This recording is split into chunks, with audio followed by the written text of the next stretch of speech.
0.5 ohm मधून 2.22 कारण की सीरीज मध्ये आहे. अब देखो यहाँ आपका लॉजिक नहीं चलेगा, टोटल करंट निकालने की जरूरत नहीं पड़ेगी। यहाँ पे आपको कल बताए हुए शॉर्टकट फॉर्मूलेज यूज करना है। देखो बच्चों, इसमें हमारा नॉलेज यूज करो। सर्किट दिया है अलग तरीके से, मगर हमारा नॉलेज उसको यूटिलाइज करने के लिए उस सर्किट को हमारे नॉलेज के अकॉर्डिंग मॉडिफाई करना है। देने वाला किस तरह का भी सर्किट दे सकता है, अलग अलग तरीके से उसको तोड़ तोड़ कर दिया जाता है, मगर हमारा कर्तव्य बनता है उसको जोड़ जोड़ कर हमें सॉल्व करना है। उस डिफिकल्ट सर्किट को हमारे नॉलेज के अकॉर्डिंग कन्वर्ट करो, सोच वैसी बनाओ। देखो बच्चों, मैं आपके मन में वो बनाता हूं सोच कैसी है। बच्चों, ये सेल है जिनका ईएमएफ कितना है, 2 वोल्ट है। इनका इंटरनल रेजिस्टेंस 1 ओहम दिया है, मगर उसके सीरीज में और कौन सा कितना बढ़ाया, आधा बढ़ाया है। तो क्या हम ऐसा लिख सकते हैं 1 प्लस 0.5 ये इंटरनल रेजिस्टेंस बोल के भी लिख सकते हैं हम। यहां 1 रहा तो भी सेम, और 1.5 रहा तो ही एक ही है, कारण ये दोनों का किस तरह का कॉम्बिनेशन है, सीरीज कॉम्बिनेशन है।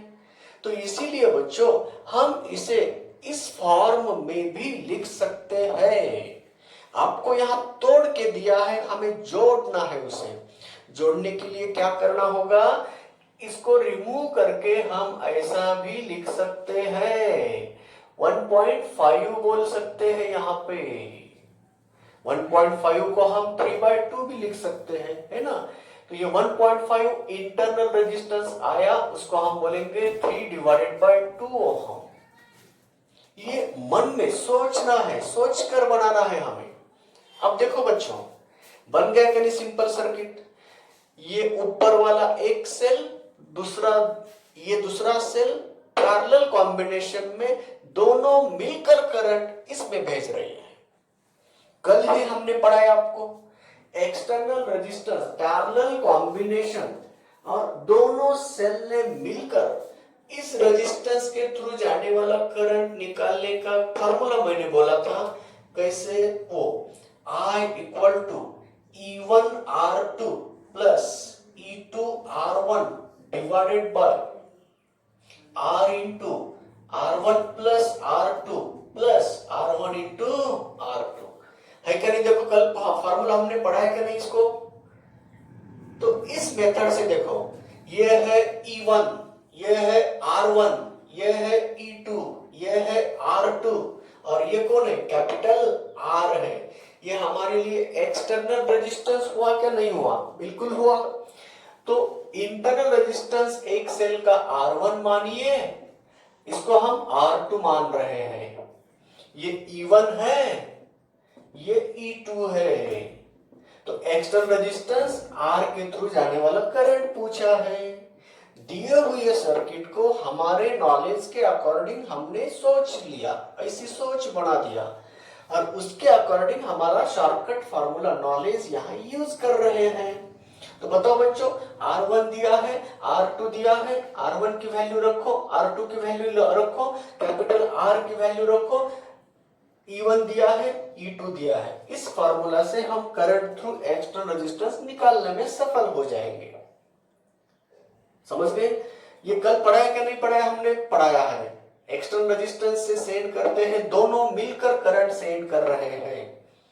तो यहां मैंने सिर्फ यहां दिए हुए सर्किट को हमारे नॉलेज के अकॉर्डिंग सर्किट बनाया और उसको सॉल्व करने में सफल हो रहे। तो चलिए बच्चों, इसमें वैल्यू रख दो और सॉल्व कर दो। तो चलो यहाँ पे पुट अप कर रहा हूं मैं values. Current through 10 ohm resistance, E1 कितना है, 2 है, R2 कितना है, 3/2 है, 2 to get cancel, plus E2 कितना है, 3 है, और R1 कितना है, 3/2 है, डिवाइडेड बाय R है 10, R1 प्लस R2 कितना रहेगा, 3 रहेगा, क्यों? ये 3/2 प्लस 3/2, 3/2 प्लस 3/2 बन गया 6/2, तो 2 से 6 को डिवाइड करो 3 आया, प्लस दोनों का प्रोडक्ट 9/4। चलिए बच्चों, इसको सॉल्व कर रहे हैं हम, सॉल्व करो, कितना है 3 प्लस 9/2 डिवाइडेड बाय 30 प्लस 9/4। अब चलो ऊपर डिनोमिनेटर को डिनोमिनेटर में सॉल्व करो, न्यूमरेटर को न्यूमरेटर में सॉल्व करो, कितना आएगा 6 plus 6 15 divided by 2 divided by ये कितना आएगा 120 प्लस 9 129 डिवाइडेड बाय 4। करो, उल्टा करो, क्या आता है, आई की वैल्यू फाइनल यहां लिख रहा हूं मैं 15 divided by 2 into 4 divided by 129, 2 1 जा 2 2 2 जा 4, 30 डिवाइडेड बाय 129 एम्पियर। ये रहा हमारा आंसर। देख, इस तरह से उसको सॉल्व करना है। तो पहले क्वेश्चन को हमने सॉल्व कर दिया। दिए हुए सर्किट को हमारे नॉलेज में लाओ। हमारा नॉलेज कैसे बनाया है हमने, नॉलेज किस तरह से हमने हमारे मेमोरी में हमारा नॉलेज फीड करके रखा है, तो उस नॉलेज के अकॉर्डिंग सर्किट को कन्वर्ट करो और उसके अकॉर्डिंग हम सॉल्व करने को जाइए। तो ये रहा बच्चों पहले क्वेश्चन का आंसर। इस तरह से निकालने में हम कामयाब हो गए। अब सेकेंड क्वेश्चन है, थोड़ा सा डिफिकल्ट है। सेकेंड क्वेश्चन में अलग अलग जगह पे वोल्ट मीटर जोड़ दिए हैं, अलग अलग जगह पे एमीटर जोड़ दिया है, तो उनके थ्रू जाने वाला करंट निकालना है और रीडिंग बताना है। चलिए एक एक काम पूरा करेंगे। एक छोटा वाला क्वेश्चन मैंने तोड़ के दिया था, उसको जोड़ के आपने सॉल्व किया है। लिखे सभी ने, सब बच्चे लिखे? तो चलिए अब सेकेंड प्रॉब्लम को सॉल्व कर रहा हूं।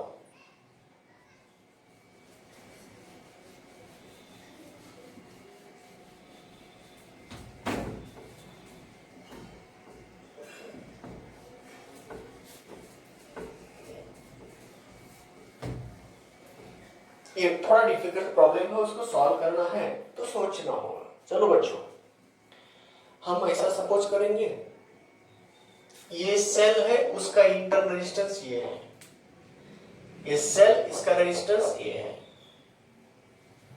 यहां दोनों का किस तरह का कॉम्बिनेशन है, पैरेलल में है, मगर लाइक टर्मिनल्स टुगेदर नहीं है। तो क्या करना, ये इसको पहले सिंप्लीफाई कर दो, सर्किट सिंपल फॉर्म में लाओ। देखो बच्चों, सर्किट को सिंपल फॉर्म में लाने के लिए इन दोनों का इफेक्टिव ईएमएफ और इफेक्टिव इंटरनल रेजिस्टेंस निकाल रहा हूं मैं। इन दोनों का इफेक्टिव रेजिस्टेंस और इफेक्टिव इंटरनल रेजिस्टेंस निकालने के लिए और शॉर्टकट मैंने निकाल के दिया। दो सेल का पैरेलल कॉम्बिनेशन में हम इफेक्टिव ईएमएफ निकालने के लिए E1 by R1 plus E2 by R2 divided by 1 upon R1 plus 1 upon R2, उस फॉर्मूले से हम E इफेक्टिव निकाल सकते हैं। E उसका दोनों का E effective equal to E1 divided by R1 plus E2 divided by R2 whole divided by 1 by R1 plus 1 by R2। इसे सॉल्व करना है। तो चलिए अब बताओ, E1 कितना है, 1.5 वोल्ट है, E2 2 वोल्ट है, R1 0.5 है, R2 1 है। तो इसको इससे डिवाइड कर दो, कितना रेशियो आएगा, 3 आएगा, 3 प्लस इसका रेशियो कितना आया, 2 आया, डिवाइडेड बाय 1 अपॉन R1, उसको मैं हाफ कर दूं क्या, हाफ लिख दो, 1/2 हो जाता है। तो उसका उल्टा हो गया, 1 by R1 बोले तो 2 हो गया, और ये कितना होगा 1। तो बताइए कितना आया, 5/2 वोल्ट, बोले तो सॉरी 5/3 वोल्ट। तो इन दोनों का नेट ईएमएफ आया है 5/3 वोल्ट। अब चलिए नेट इंटरनल रेजिस्टेंस क्या आएगा, तो नेट इंटरनल रेजिस्टेंस आ रहा है R नेट बोलेंगे। R1 R2 divided by R1 plus R2। ऊपर प्रोडक्ट है 0.5, नीचे एडिशन है 1.5, तो 1/3 ओहम। तो R नेट आ गया 1/3 ओहम और E नेट आ गया 5/3 वोल्ट। अब बताओ बच्चों, सर्किट सिंपल बन रही है। तो चलिए सिंपल फॉर्म में सर्किट बना रहे हैं, दोबारा सर्किट निकाल रहे हैं। ये तो क्वेश्चन आपने लिखा होगा, find the reading in ammeters. A1 ammeter में कितनी रीडिंग है, मतलब इसके थ्रू जाने वाला करंट निकालो। 2 ओहम के थ्रू जाने वाला करंट यानी कि इसकी रीडिंग, और A2 की रीडिंग। ये तो कहां, यहां इस सेल के थ्रू जाने वाला करंट A2 का रीडिंग, और वोल्ट मीटर V1 का रीडिंग बताना है। तो बच्चों यहां थोड़ा सा डिफिकल्ट किया है, उन्होंने बदल किया है। कैसे, हम गलती कर बैठेंगे, 8 ओम के अक्रॉस का पीडी निकाले तो गलत हो गया। देखो आपको 4 ओम के अक्रॉस का पीडी निकालना है। इस 4 ओम के अक्रॉस का पीडी निकालने के बाद, क्योंकि यहां दोनों का पैरेलल कॉम्बिनेशन बन गया, तो सिर्फ 8 के अक्रॉस का पीडी मत निकालिए। 8 के अक्रॉस 4 को पैरेलल में लेकर उसके अक्रॉस का पीडी निकालना है। ओके, तो ऐसा भी कर सकते, कुछ बच्चे ऐसे भी कर सकते। सिर्फ 4 ओम के अक्रॉस का पीडी निकालो, तो 4 ओम के अक्रॉस का पीडी निकालने के लिए उसके थ्रू जाने वाला करंट चाहिए, तो उनके थ्रू जाने वाला करंट हम निकाल लेंगे, सफल हो जाते हैं। तो इसीलिए कोई भी 2 मेथड्स हैं। कुछ बच्चे क्या करते हैं, इसको सॉल्व करने के लिए ये 4 ओम इसके अक्रॉस लगाते हैं। अब इसके अक्रॉस कोई नहीं रहा, तो इन दोनों के अक्रॉस का पीडी निकालते हैं, वो भी आंसर सही है। हम इसके सिवाय और एक इजी पाथ है, मार्ग है, वो कैसा है, इसको हम क्या करेंगे, पैरेलल में मानेंगे। तो अगर यहां से इससे करंट आ रहा है तो यहां 2 पार्ट में डिवाइड कर देंगे, उसके 2 टुकड़े बनाएंगे। एक x है तो उसका डबल यहां है, क्योंकि ये रेजिस्टेंस इससे डबल है, तो ये रेजिस्टेंस इससे डबल है, यानी कि इसके थ्रू जाने वाला करंट अगर x रहा तो उसका डबल करंट इससे जाएगा। करंट इनवर्स होता है, जिनका रेजिस्टेंस बड़ा उसके थ्रू जाने वाला करंट कम होता है। तो किसी भी तरह से हम सॉल्व कर सकते हैं, या तो इसके थ्रू जाने वाला करंट को जान लो और प्रोडक्ट लेकर रीडिंग बता दो, नहीं तो इफेक्टिव रेजिस्टेंस निकाल के उनके अक्रॉस का पीडी निकाल दो, सेम आंसर तो वही आएगा, कोई दिक्कत नहीं है। चलिए बच्चों, एक एक काम पूरा करने से पहले हमें सर्किट, कॉम्प्लिकेटेड सर्किट को इजी फॉर्म में, सिंपल फॉर्म में रीड्रॉ करते हैं। तो मैंने वैल्यू निकाल के रखा हूं, आप क्विकली उसको लिख के ले लो। ई नेट मतलब इन दोनों का मिलकर ईएमएफ कितना आया, 5 डिवाइडेड बाय 3 वोल्ट आया, और इन दोनों का मिलकर इंटरनल रेजिस्टेंस कितना आया, आर नेट कितना आया, 1/3 ओम आया, है ना। तो इससे हम इसके थ्रू जाने वाला करंट निकालेंगे। जैसे ही इसके थ्रू जाने वाला करंट मिल गया तो हम इसको 2 पार्ट में डिवाइड करेंगे। अब इसके लिए और वो सोच बनाना है, अगर आपको 2 टोटल करंट पता है तो इसके थ्रू जाने वाला करंट कैसे निकाल सकते हैं।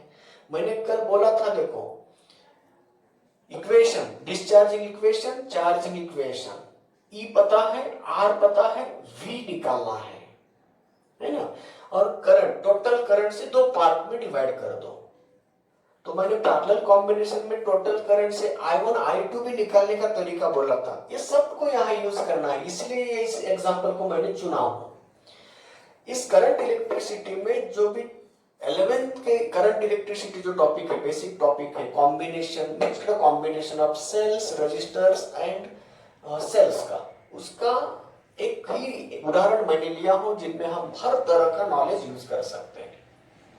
सीरीज का भी यूज कर सकते हैं, पैरेलल का भी यूज कर सकते हैं, और ओम्स लॉ भी यूज कर रहे हैं। तो चलिए बच्चों, अब सिंपल सर्किट में उसको बताने जा रहा हूं। वो रिमूव कर दो, लिख के लिया है आपने, तो चलिए आया इधर,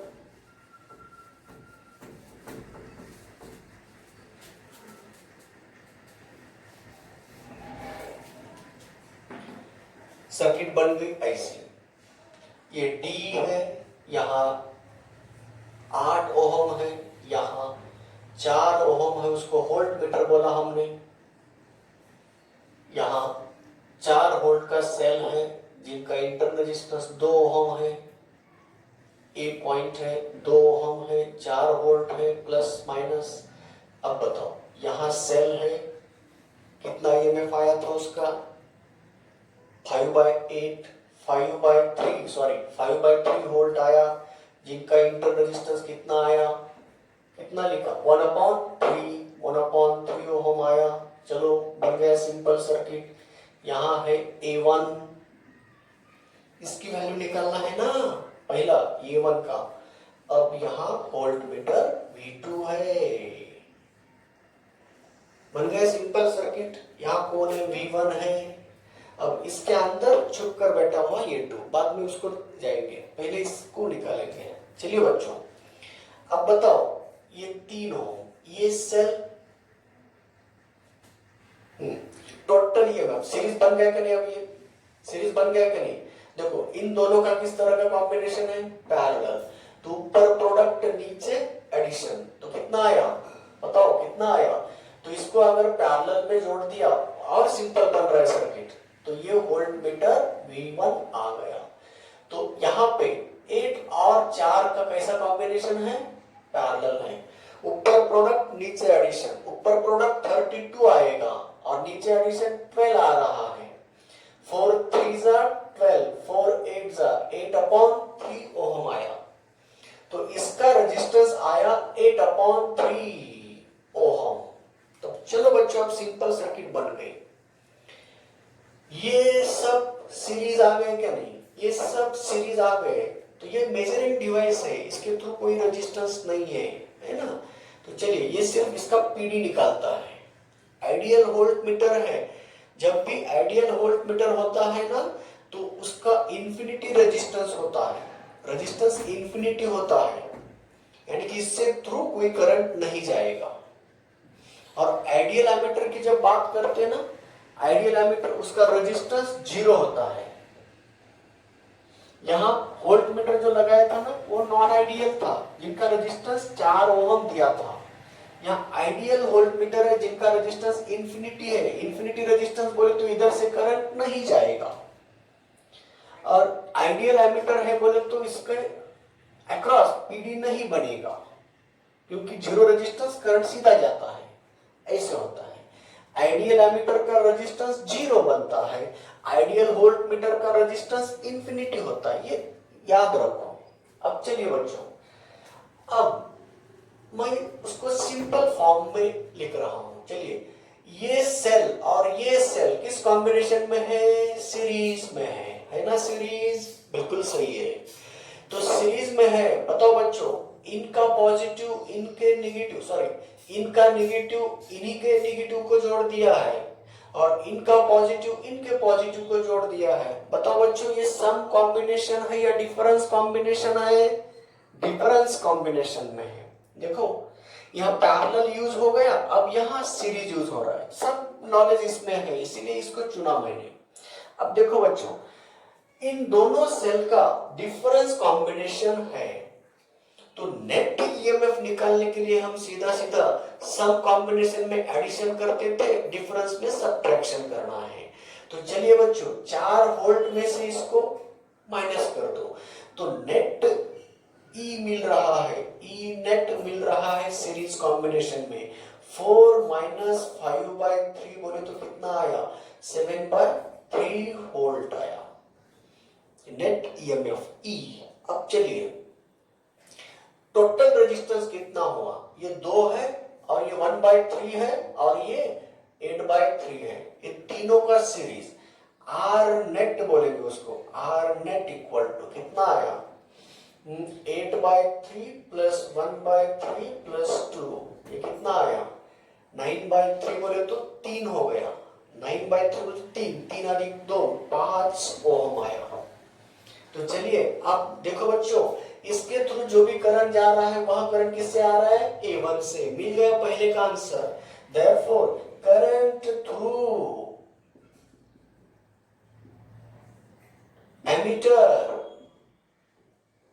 A1 equal to 7/3 divided by 5, बोले तो 7/15 एम्पियर। तो ये रहा पहले क्वेश्चन में के पहले का answer. Current through emitter A1. Hence, that emitter shows the reading of 7/5 15 ampere. तो ये रहा पहले क्वेश्चन का आंसर। अब दूसरे क्वेश्चन के आंसर को जानने के लिए हमें यहां आना है वापस। क्यों? ये जो करंट है ना, इससे ऐसा होकर इधर से आ रहा है, तो यहां करंट वही जा रहा है। यही करंट ऐसा यहां होकर ऐसा होकर इसमें दो पार्ट में डिवाइड होकर ऐसे फिर मिलकर यहां से बहता हुआ इधर आकर, इधर क्यों नहीं जा रहा है? ये इंफिनिटी रेजिस्टेंस वाला है ना आइडियल वोल्ट मीटर, तो इधर करंट नहीं जाएगा। जो भी करंट ये वाला 7/15 यहां से आ रहा है, यहां स्प्लिट होगा, दो पार्ट में डिवाइड होगा। तो दो पार्ट में जब करंट डिवाइड होता है, इसके थ्रू करंट आई कितना आएगा, है ना, इसके थ्रू करंट आई कितना आएगा। टोटल करंट यहाँ स्प्लिट हो रहा है, हमने टोटल करंट आई दिया है ना, तो इसके थ्रू करंट बताना है हमें। अब चलिए बच्चों, ये इधर से आया हुआ करंट इधर से भाग रहा है ना। तो चलिए अब ये डिस्चार्ज हो रही है या चार्ज हो रही है? चार्ज हो रही है, और ये डिस्चार्ज हो रही है। समझ गए? क्योंकि ये करंट भेज रही है इसके थ्रू, इधर से आया हुआ करंट इधर जाएगा, इधर से आया हुआ करंट इधर जाएगा। क्योंकि ये कम वोल्टेज है, निगेटिव है, कम वोल्टेज वाले बैटरी से करंट जाता है। इधर से चार से आया, इस बैटरी से आया हुआ करंट इस बैटरी से आया हुआ, दोनों मिलकर इधर जा रहे हैं। तो ये सेल रिचार्ज हो रही है, बोले तो चार्ज हो रही है, और ये सेल डिस्चार्ज हो रहे हैं। इसके थ्रू पॉजिटिव चार्ज भाग रहे हैं, इसके थ्रू पॉजिटिव चार्ज आ रहे हैं, दोनों मिलकर इधर से जा रहे हैं, ऐसा हो रहा है। तो चलिए बच्चों, इधर से आया हुआ करंट I है, इधर से आया हुआ करंट I2 मानेंगे, तो इधर से जाता हुआ करंट I1 है। तो बच्चों I equal to I1 minus I2 लिखेंगे। तो I तो हमें पता है, तो I1 निकालने के लिए अब हमें इसका इक्वेशन निकालना होगा। देखो बच्चों, जो करंट, जो रेजिस्टेंस इनके अक्रॉस का पीडी निकाल रहे हैं, इक्वेशन बता रहा हूं मैं। इनके अक्रॉस का पीडी कैसे निकालते हैं? V इक्वल टू, ये चार्ज हो रही है क्या डिस्चार्ज हो रही है? चार्ज हो रही है। चार्ज का इक्वेशन ऐसे होता है, V equal to E plus E1 plus इसका ये E1 प्लस I1 इंटू 0.5। तो चलो बच्चों, मुझे I1 निकालना है, तो I1 इक्वल टू, नहीं सॉरी, इसके थ्रू का निकालना है ना करंट, तो उधर नहीं जाता, इधर आता हूं मैं। तो चलिए E2 plus I2 into R कितना 1 है। तो इससे हम I2 निकाल रहे हैं, इसके थ्रू जाने वाला करंट I2 निकाल रहे हैं। I2 equal to V minus E2 divided by 1। इसको इधर लिखेंगे, V माइनस E2 बनाना है। अब चलिए बच्चों, इसके थ्रू पीडी निकाल रहे हैं, यानी कि ये पीडी है ना। अभी हमने बोला है करंट कितना जा रहा है इसके थ्रू, बताइए करंट कितना जा रहा है इसके थ्रू? ये क्या है? 7/15 जा रहा है ना। अब चलो, इसके अक्रॉस का V2 है ना, तो इसको V2 बोल सकते हैं, V2। तो चलो V2 कैसे निकाल रहे हैं? तो ये सेल क्या हो रही है, इधर से आया, ये डिस्चार्ज हो रही है, इसके थ्रू करंट जा रहा है, इसकी वजह से ये डिस्चार्ज हो रही है और ये चार्ज हो रही है। चार्जिंग इक्वेशन क्या होता है? V2 इक्वल टू इसका और प्रोडक्ट 5/3 प्लस 7/15 इंटू 1/3। तो चलिए कितना हो गया, यह कितना हो गया, ये 15 है, तो 15 एलसीएम बनाओ।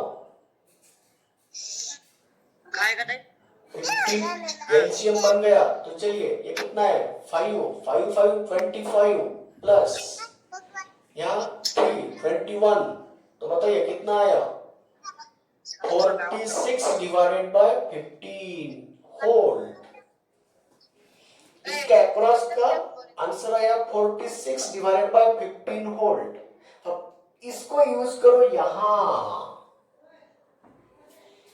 तो I2 मिल जाएगा। कैसे, देखो बच्चों यहां कॉम्प्लिकेशंस है बहुत, तो एक ही क्वेश्चन में वैरायटीज ऑफ क्वेश्चन पूछ रहा हूं, एक ही फिगर के ऊपर बहुत सारे क्वेश्चन, 4 क्वेश्चन बने यहाँ पे। तो इसके थ्रू जाने वाला करंट निकालने के लिए हमें क्या करना होगा, इसके अक्रॉस का पीडी निकालना होगा। तो कैसे निकाले हमने उसके अक्रॉस का पीडी, इसके अक्रॉस का पीडी। तो ये सेल चार्ज हो रही का डिस्चार्ज हो रही, ये सेल डिस्चार्ज होके इसमें जा रहा है चार्ज, ये सेल चार्ज हो रही है। चार्जिंग इक्वेशन मैंने बोल दिया, इसके अक्रॉस का V2 equal to EMF plus I into R, ये लिख दिया।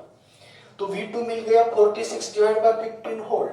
अब इसमें लेके आए तो V2 minus E2 equal to क्या आ गया, I2। तो V2 अभी अभी यहां निकाल चुके हैं, ये V2 है और E2 कहां है, 2 वोल्ट है।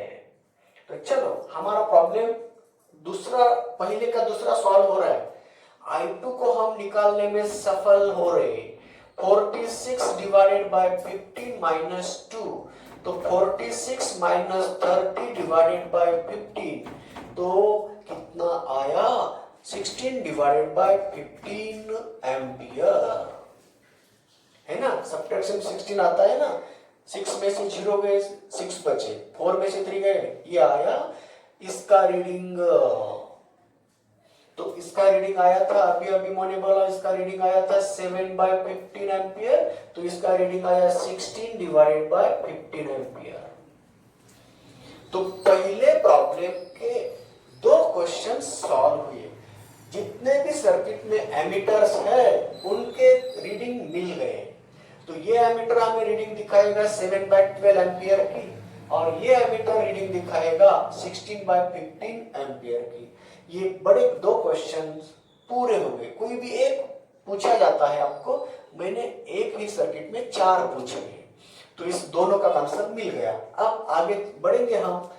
अब इनके अक्रॉस का पीडी, तो देखो बच्चों मैंने ये निकाल दिया पहले ही, मतलब दूसरे क्वेश्चन का दूसरा आंसर पाया हमने, दूसरे क्वेश्चन का आंसर पाया, दूसरे में का दूसरा रीडिंग ऑफ द V2। देखो ना, रीडिंग ऑफ दिस वोल्टमीटर कितना आया, 46/15।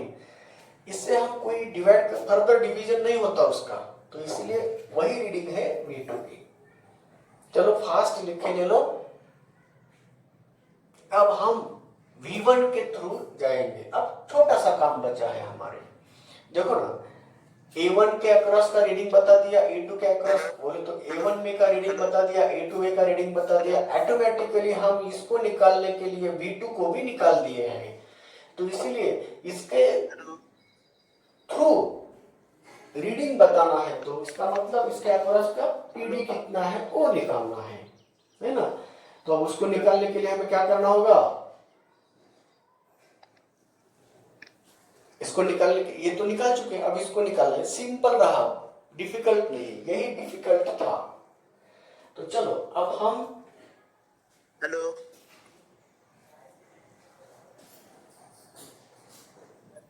हेलो, हाँ बोला सर 12th चालू आहे ना। हाँ, काल 11th सगळं संपलं आहे, 12th चालू झालंय ना। अरे हे 3rd लेवल चाललंय ना। नाही तुम्ही म्हणले होते ना 12th चालू करायचं। अच्छा अच्छा अच्छा अच्छा, लक्षातच नाही बघ, एक प्रॉब्लेम आठवला तर घेतला मी प्रॉब्लेम। हाँ हाँ हाँ, लास्ट प्रॉब्लम अभी 12 स्टार्ट करेंगे, क्योंकि 12th की जरूरत क्या है, तो किरचॉफ्स लॉ आने वाला है। यही समस्या सॉल्व करने के लिए हम किरचॉफ्स लॉ से फास्ट निकाल सकते हैं। आंसर तत्काल निकाल सकते हैं। तो ये क्या जरूरत पड़ रही है उसकी, वो बताने के लिए प्रॉब्लम लिया मैंने। Rathore, Nikhil, Nikhil Rathore, yes sir. किती वेळ झाला जॉईन झालास तू? नाही सर, चार्जिंगला होता सर फोन. हे असं कारण नाही सांगायचं ना, फालतूपणा नाही करायचा. Sorry sir. चलिए अब लास्ट प्रॉब्लम डील करेंगे और बाद में किरचॉफ्स लॉ को याद करेंगे।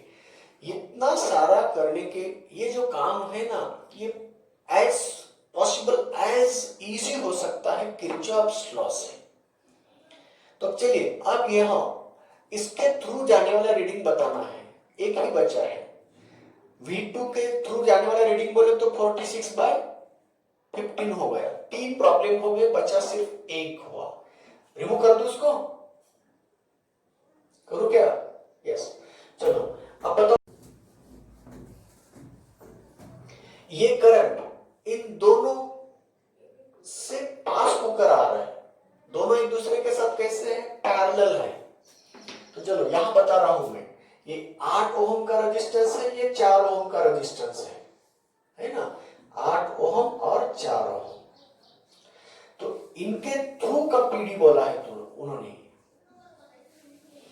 तो आप इनके थ्रू का पीडी निकाल सकते हैं। इनके थ्रू क्योंकि पैरेलल में है, दोनों का अक्रॉस का पोटेंशियल डिफरेंस सेम होता है।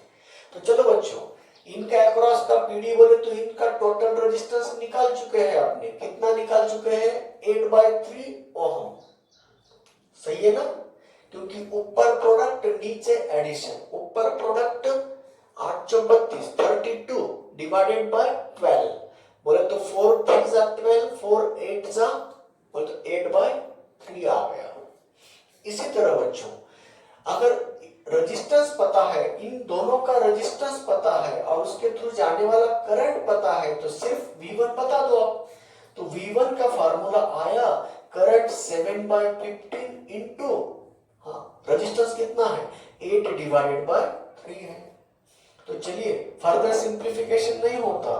8 8 7 जा 56 डिवाइडेड बाय 45। तो ये रहा वोल्ट। तो reading of the first voltmeter आई है 56 डिवाइडेड बाय 45 वोल्ट। ये reading in the first voltmeter, ये reading in the second voltmeter, ये reading in the first ammeter, ये reading in the second ammeter. इस तरह बच्चों ये डिफिकल्ट लेवल का प्रॉब्लम हमने इस प्रॉब्लम में सब नॉलेज आ गया। सीरीज कॉम्बिनेशन ऑफ सेल को यूज किया है, पैरेलल कॉम्बिनेशन ऑफ सेल को यूज किया है, पैरेलल रेजिस्टेंस का भी यूज किया है और यहाँ सीरीज रेजिस्टेंस का भी यूज किया है ना? ये सबको ऐड करते हुए हमने करंट निकाला है ना? तो इसी तरह बच्चों हम किस तरह से सॉल्व करना, आंसर कौन सा आया ये इंपॉर्टेंट नहीं है, ये प्रॉब्लम सर ने किस तरह से सॉल्व किया है वही सोच आपको याद रहना चाहिए। तो इसके थ्रू का अगर करंट निकालना है तो टोटल करंट में से डिवाइड कर देना। तो टोटल करंट निकालते वक्त ये सेल है, सेल के थ्रू का करंट निकाल रहे हैं हम, बोले तो डिस्चार्जिंग इक्वेशन चार्जिंग इक्वेशन याद करना है। ये सेल चार्ज हो रही है क्या डिस्चार्ज हो रही है, ये कैसे देखना? देखो ये वोल्ट ज्यादा है ये इससे, तो इससे आते हुए चार्ज यहां तक आते हैं, मगर ये पॉजिटिव चार्ज और ये पॉजिटिव चार्ज दोनों मिलकर इधर जा रहे हैं। तो ये सेल डिस्चार्ज हो रही है, ये भी डिस्चार्ज हो रही है, मगर ये चार्ज होकर जा रही है। तो इसीलिए ये चार्जिंग इक्वेशन इसके लिए यूज करो, मगर हमारा एमीटर इधर था इसीलिए मैंने इधर आ गया, जिधर एमीटर कनेक्ट किया उसके तरफ जाना है। चलो बच्चों ये रहा सेकंड लेवल, ये पहला जो था सेकंड लेवल का था, ये थर्ड लेवल का प्रॉब्लम हमने आपके सामने प्रस्तुत किया है। अब हमें याद आ रही है कि दूसरा लॉ जिससे हम कोई भी कॉम्प्लिकेटेड सर्किट को इजी से इजी बना सके और उसको सिंपल बनाकर सॉल्व कर सकते हैं। तो चलिए उस लॉ को हम याद करने जा रहे हैं। उस लॉ का नाम है किरचॉफ्स लॉ। किरचॉफ्स नाम के साइंटिस्ट ने बताए हुए 2 नियम्स हैं। दो लॉ है, दो नियम उन्होंने बना कर दिया है, तो उस नियम को याद करना है। इसीलिए आज हम 12th स्टेट बोर्ड के लिए और एनसीईआरटी के लिए नहीं पढ़ा रहे, हम पूरा सिलेबस पढ़ा रहे हैं आपको। तो जो भी स्टेट बोर्ड के लिए जो भी स्टेट बोर्ड का है वो बता रहे हैं कि ये स्टेट बोर्ड के लिए है, ये आपको करना है। तो अभी तक जो भी पढ़ा हमने वह स्टेट बोर्ड के 11th में है, मगर ये पूरा एनसीईआरटी के 12th में आता है। तो चलिए आज हम किरचॉफ्स लॉ से याद करेंगे, उसके बारे में सोचेंगे, क्या कहा, क्या समस्या उन्होंने सॉल्व किया है। देखो बच्चों, उस जमाने में क्या समस्या आई थी, उसको सॉल्व करने में कैसे उन्होंने चैलेंज दिया, किस तरह से उस समस्या को सॉल्व किया है किरचॉफ्स ने।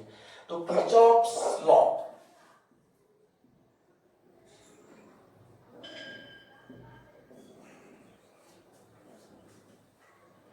ऑफ इलेक्ट्रिसिटी,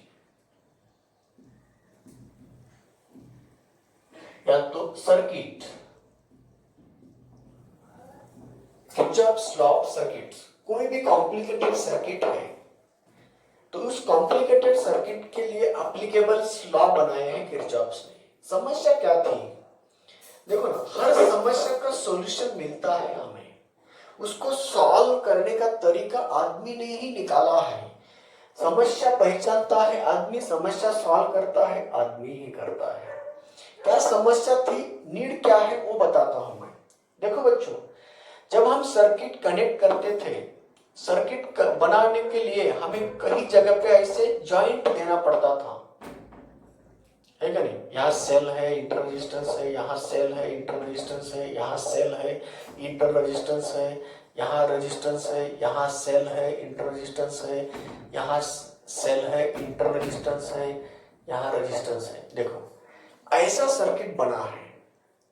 तो कुछ लोग बोलते थे, अरे यार यहाँ ज्यादा कनेक्शन हुए हैं, यहाँ 4 कनेक्शन दिए, इस जंक्शन को 4 कनेक्शन है, इस जंक्शन को 3 कनेक्शन है, इस जंक्शन पे भी 3 कनेक्शन है, इस जंक्शन पे 2 कनेक्शन है, 2 वायर जोड़ दिए हैं। तो ऐसा होता है क्या, ये समस्या उस जमाने की, ऐसा होता है क्या, अगर हम एक जगह पे ज्यादा वायर कनेक्ट करने से वहां कुछ एनर्जी लॉस हो रही है क्या। अगर ये सर्किट बहुत हीट हो रही है, तो क्यों हीट हो रही है सर्किट, हीट हो रही है बोले तो एनर्जी लॉस हो रहा है वहां पे। तो एनर्जी लॉस किसकी वजह से हो रहा है, हमने इस जगह पे ज्यादा वायर जोड़ने की वजह से लॉस हो रहे हैं क्या, ये डाउट थे उस जमाने के। तो ऐसे डाउट को सॉल्व करने के लिए किरचॉफ्स सामने आया, वो बोलने लगा अगर आपका डाउट है कि किसी भी जंक्शन पे एनर्जी लॉस हो रही है, ज्यादा जॉइंट करने से वहां एनर्जी लॉस हो रही है, ज्यादा जॉइंट्स देने से वहां हीट बन रही है, हीट एनर्जी लॉस कर रही है, ऐसे जो डाउट्स है उसको सॉल्व करने का प्रयास किया है किरचॉफ्स के पहले लॉ ने। इसीलिए उस लॉ का अनदर नाम है किरचॉफ्स करंट लॉ और किरचॉफ्स जंक्शन लॉ और किरचॉफ्स फर्स्ट लॉ। ये पहला लॉ है, ये करंट के बारे में बोला है और जंक्शन के ऊपर कमेंट किया है। तो जंक्शन के बारे में करंट के ऊपर बोला है, इसलिए उसके 3 नाम हैं, किरचॉफ्स करंट लॉ, किरचॉफ्स का जंक्शन लॉ और किरचॉफ्स का फर्स्ट लॉ। किसी भी नाम से पूछा तो वही बोलना है आपको। क्या बोलना है अब बताता हूं। सर्किट के किसी भी जंक्शन पे करंट कभी भी लॉस नहीं होगा, हीट लॉस नहीं होगा, हीट बनेगी नहीं और एनर्जी लॉस नहीं होती है, ये बताता है किरचॉफ्स। तो वो बोलता है provided that junction should be 100% perfect. कैसे, अगर यहां हीट बनती है, देखो ना, अगर यहां हीट बनती है तो because of loose contact between the joints, जब लूज कांटेक्ट हो रहा है इसका मतलब वहां का रेजिस्टेंस बढ़ रहा है, रेजिस्टेंस बढ़ गया तो हीट निर्माण करता है। इसीलिए बच्चों अगर कोई जॉइंट आपको गर्म होता हुआ दिख रहा है इसका मतलब है वहां लीक है, लीकेज है। तो किरचॉफ बोलता है अगर यहां जॉइंट आपने 100% जॉइंट बनाई है, कोई लीकेज ना रहा तो वहां हीट जनरेट होने का सवाल नहीं है, वहां एनर्जी लॉस नहीं होगी, ये बोलता है किरचॉफ। तो ये समझाने के लिए क्यों नहीं लॉस हो रही है, वहां चार्ज रुकते ही नहीं। तो चार्ज क्यों नहीं रुकते हैं? जितना करंट, देखो नंबर ऑफ ब्रांचेस कनेक्ट किए होते हैं, तो किसी ब्रांचेस से चार्ज आते होंगे तो किसी ब्रांचेस से भागते जाते होंगे, निकाल के जा रहे हैं। अगर जितने ब्रांचेस से करंट आ रहा है, चार्ज आ रहे बोले तो rate of flow of charge को हम करंट बोलेंगे। जितने ब्रांच से करंट आ रहा है तो कुछ ना कुछ ब्रांच से करंट जाता ही होगा। तो जितना करंट आया उतना जा रहा है, यहां कोई नेट करंट नहीं मिल रहा है। इसीलिए net current at any junction, summation of the current at any junction equal to 0 है। यह है किरचॉफ्स पहले लॉ की statement, mathematical statement of Kirchhoff's first law. Current के बारे में कहा इसीलिए करंट लॉ, जंक्शन के ऊपर बोला है इसीलिए उसको जंक्शन लॉ कहा जाता है। वो क्या कहता है, यहां चार्ज रुकते नहीं, जितने आते हैं। देखो फॉर एग्जांपल इधर से अगर I1 करंट आया, इधर से अगर I2 करंट जा रहा है, इधर से अगर I3 करंट आया है, इधर से I4 करंट जा रहा है, तो देखो आए हुए करंट की एडिशन और जाते हुए करंट की एडिशन अगर सेम रहा तो नेट करंट का एडिशन कितना आया, 0 आया। तो इसीलिए बच्चों ये जंक्शन लॉ बताते वक्त ऐसे बोलते हैं, स्टेटमेंट दे रहा हूं जंक्शन लॉ की, किरचॉफ्स के पहले लॉ की। किरचॉफ्स का पहला लॉ किसके बारे में बोला है, करंट के बारे में बोला है। किसके ऊपर बोला है, जंक्शन के ऊपर बोला है। किसी भी कॉम्प्लिकेटेड इलेक्ट्रॉनिक नेटवर्क के अंदर कोई भी जंक्शन पे जितने करंट आते हैं उतना करंट जाता है, इसीलिए वहां का net addition of the current 0 होता है।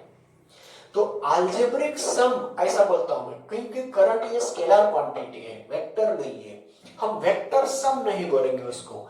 Algebraic sum of the current at any junction of the electronic circuit is always equal to 0।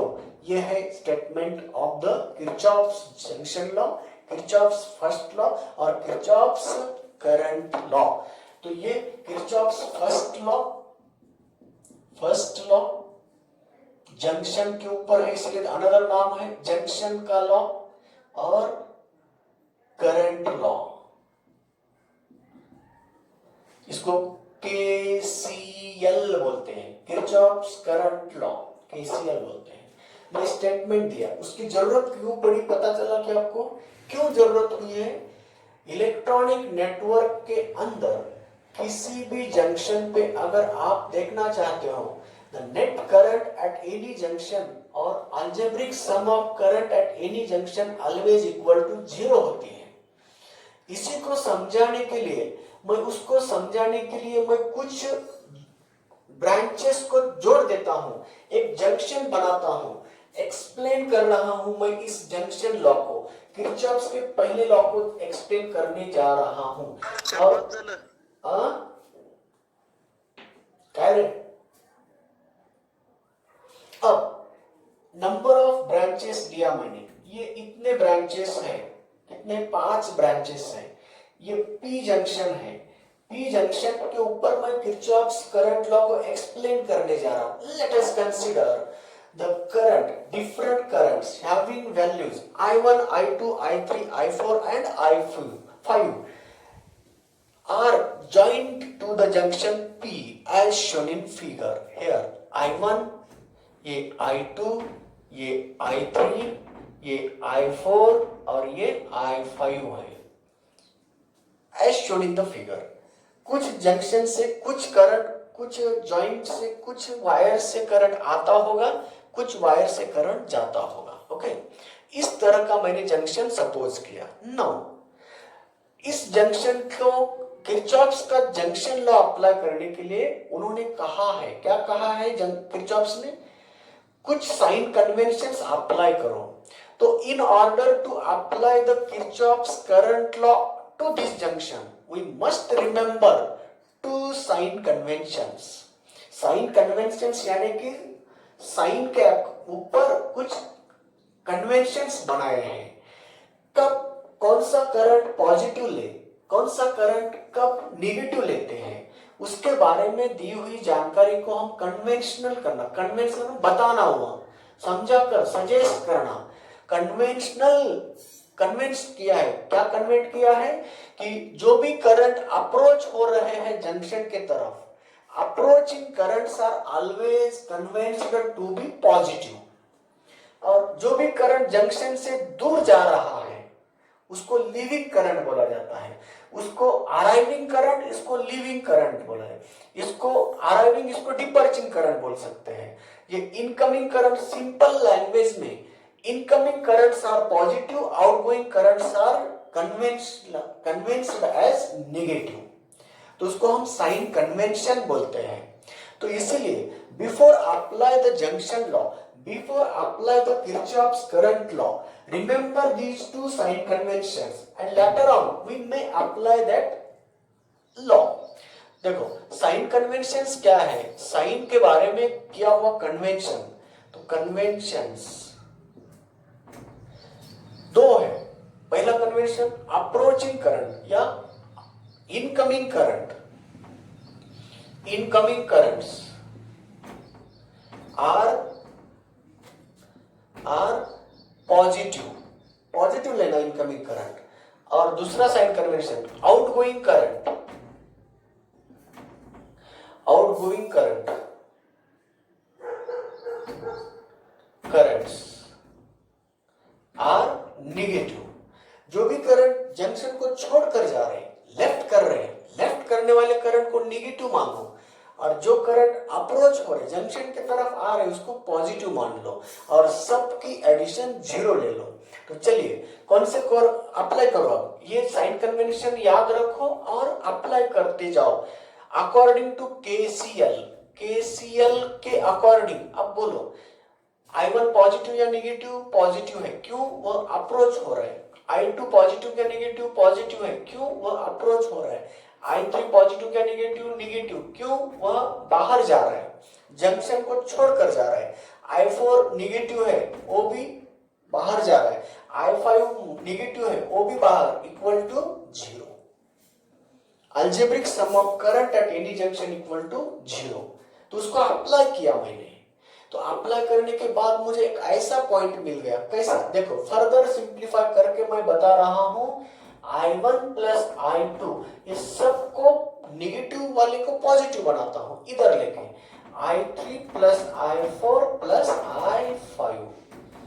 तो आया हुआ ये अनदर एक्सप्रेशन हमें अलग तरीके का सोच बना रहा है। देखो बच्चों मैं ऐसा डिफाइन करता हूं, अब किरचॉफ्स जंक्शन लॉ में also stated as sum of incoming current, आते हुए करंट की एडिशन और सम ऑफ आउटगोइंग करंट हमेशा सेम होती है। तो उसका अनदर स्टेटमेंट ऐसे ही बोलते हैं, बोले तो टोटल करंट इक्वल टू 0 ऐसा बोलो नहीं, तो incoming current, sum of incoming current equal to sum of outgoing current, ये आउट और ये in. Sum of incoming current is always equal to sum of outgoing current. देखो ना बच्चों, इधर कौन है, सम है, किसकी सम है, इनकमिंग करंट की सम है। इधर कौन है, सम है, किसकी सम है, आउटगोइंग करंट की सम है। तो किरचॉफ्स का करंट लॉ, किरचॉफ्स का जंक्शन लॉ, दोनों तरफ से तुम डिफाइन कर सकते, स्टेटमेंट दे सकते हैं। Algebraic sum of current at any junction equal to 0 बोलो नहीं, तो incoming current at any junction is equal to outgoing current from that junction, तो ये भी बोल सकते हैं। दोनों का अर्थ एक ही हुआ, मगर रिमेंबर दैट अप्लाई करने के लिए हमें इस साइन कन्वेंशन को याद रखना होगा। जो भी करंट जंक्शन के तरफ आ रहे हैं उसको पॉजिटिव ले लो, और जो भी करंट जंक्शन को छोड़ के जा रहे हैं उसको नेगेटिव ले लो। तो इसी तरह बच्चों यह किरचॉफ का जंक्शन लॉ हो गया। अब यही हमारा पूरा काम है ऐसा नहीं है। जंक्शन लॉ एक किरचॉफ का पहला लॉ हो गया, उससे भी बेहतरीन, उससे भी समस्या डिफिकल्ट समस्या आई थी, तो और दूसरी समस्या क्या होगी उसको सॉल्व करने के लिए किरचॉफ का सेकेंड लॉ बनाया गया। तो उस सेकेंड लॉ के लिए हम कल पढ़ेंगे, तब तक के लिए यहाँ रुक जाएंगे। तो नमस्कार सबको।